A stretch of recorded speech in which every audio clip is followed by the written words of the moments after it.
In this video, I will be showing you or demonstrating how to make a box plot in Microsoft Excel.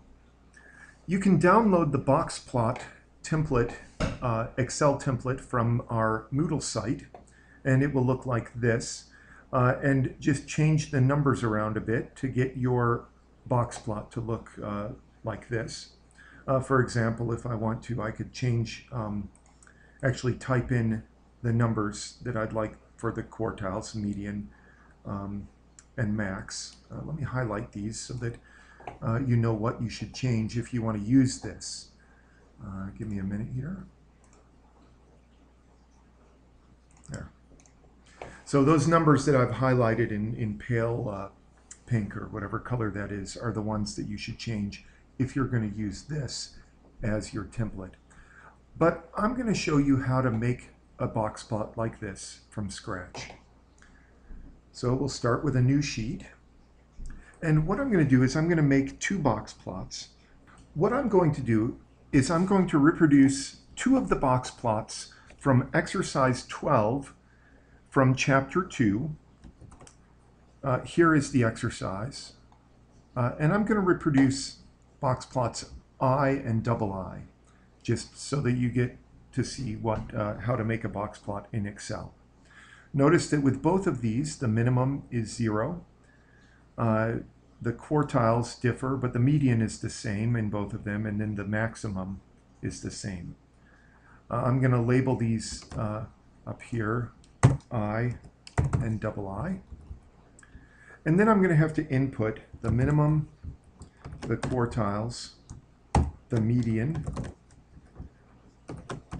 and the maximum. So switching back to the homework, 0, 24, 34, 53. Whoops, didn't work. Let's try that again. 0, 24, 34, 53, and 100 for the first box plot. And the second one is 18, 34, 45, and 100. Very nice. The next thing that we're going to need to do is set up the box. To do that, we need several pieces of information. One is the bottom chunk, and then you'll see exactly why we need to have all of these. We need the second quartile, the third quartile,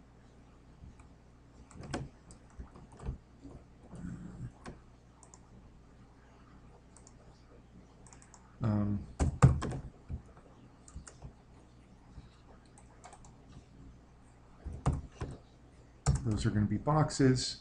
We're going to have a whisker that goes down and a whisker that goes up. For the bottom, we're going to just use the first quartile. For the quartile 2 box, I need to have the difference between the median and the first quartile. For quartile 3 box, I'm going to use the difference between quartile 3 and the median. To get my bottom whisker, I use the difference between the first quartile and the minimum. And to get my top whisker, I use the difference between the maximum and quartile 3. Once you have these formulas typed in, you can copy them over by highlighting them all and then grabbing the little square at the bottom right corner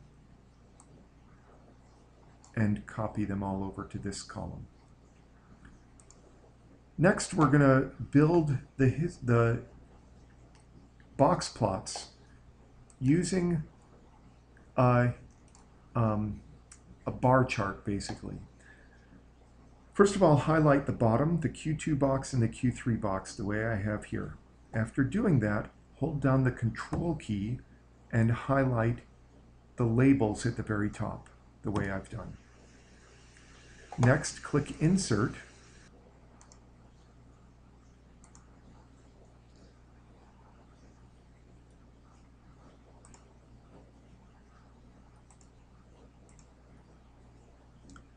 Okay, it doesn't seem to be picking up the fact that I want these things to be stacked up.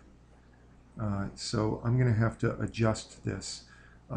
Right-click the plot area, choose Select Data, and we're going to switch row and column. And I believe that should work.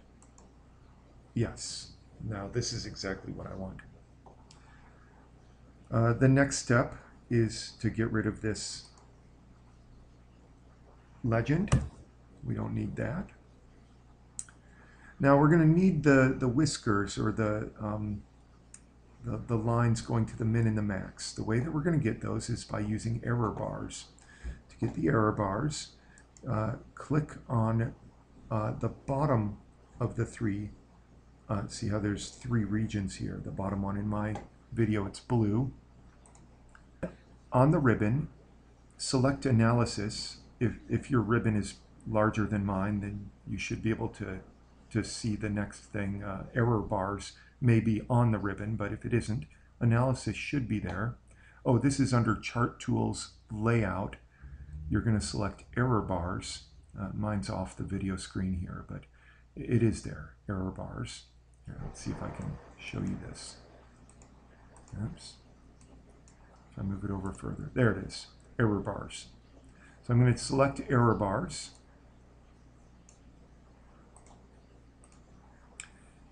And I'm going to have to make this smaller again. I'm going to select more error bar options. And what I want for the bottom end of this, for the minimum, is the minus error bar. And then I'm going to choose Custom and specify values so that I can choose specifically where I want the negative error value to be. So click negative error value, and then you're going to select the two numbers next to whisker minus. Mine, I can't move this. Here, let's do this. Move this over so you can see. It's going to be under my graph. There. And we'll start fresh. So we go to Analysis, Error Bars, More Error Bar Options. Oh, I didn't select my series, so I'm using the bottom. And I'm going to specify a value for the custom. And I'm going to use, for the negative error value, the whisker minus. And that should do it. And sure enough, those go all the way down to 0, which is where we wanted them to go. We're going to do something very similar for these green bars. These are my third quartile bars. For those, I click Analysis, Error Bars, and select More Error Bar Options. This time I'm going to choose the plus error bar, Custom, and specify value. For this, I use the positive error value with the whisker plus values.